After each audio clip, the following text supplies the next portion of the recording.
The last question comes from Andrew himself, and I'll read it off here.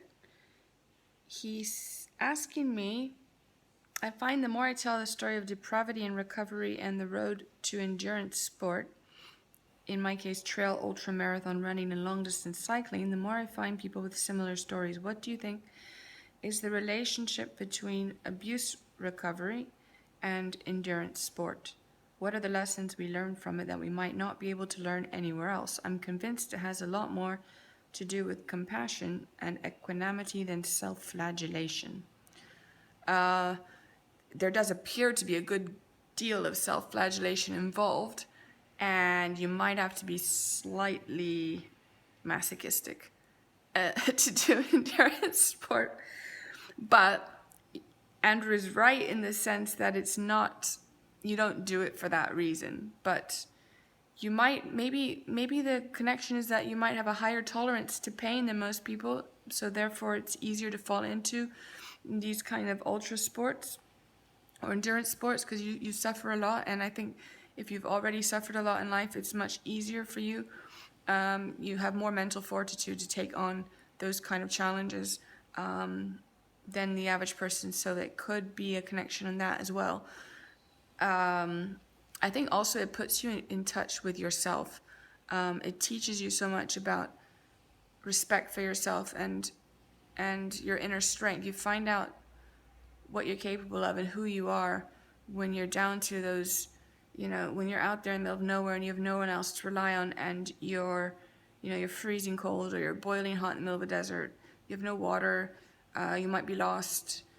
And you just get down to the brass tacks of the basics of what you really need in life to be happy. And it's not about, having a lot of things or money or a stable base. It's about really, at least in my case, eat, sleep, ride, or someone else eat, sleep, run. And what do you need to survive? Not much. You just need food and a place to lay down at night and shelter. And those moments out there on the road have been the happiest in my life. And so I think it just puts you in touch with reality and what, not reality, but what's important and what isn't. So you just shed a lot of the froth. And I think when you get down to that basic level of existence,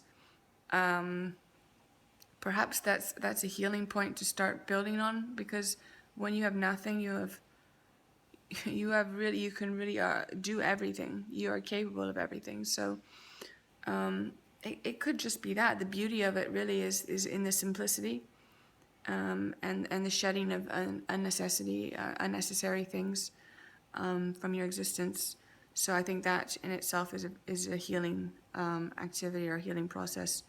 And endurance sport it really takes you to another level of existence. It takes you to another plane. Unless you've done it, it's really hard to explain. But yeah, I certainly think there must be a connection. And I think many people start it feeling in a bad place. And so they transfer all of that anger, or all of that rage, or all of that pain into the sport. And through doing that, they're able to release it. So I think that the sport just is a way of channeling that out of them, out of their system. And, you pound out that pain in mileage, and it transforms itself into enlightenment in a sense. I wouldn't say enlightenment, but certainly a way of making peace with yourself and dealing with everything else. And the lessons you learn on the road, the lessons you learn in the sport, very much transfer over into your everyday life. And there's no difference. They're parallel. So you just take them into everyday life, and it's very transformative. I'm going to end there. I'm losing my voice. I went out for a ride today. That's why I'm all red in the face. You can see my bloodshot eyes. And I'm going to go get something to eat. Thank you for allowing me to participate in your class and for reading my book. And I hope you enjoyed the journey with me. And I've certainly enjoyed answering your questions. So take care to all of you, and I wish you all many best days ever.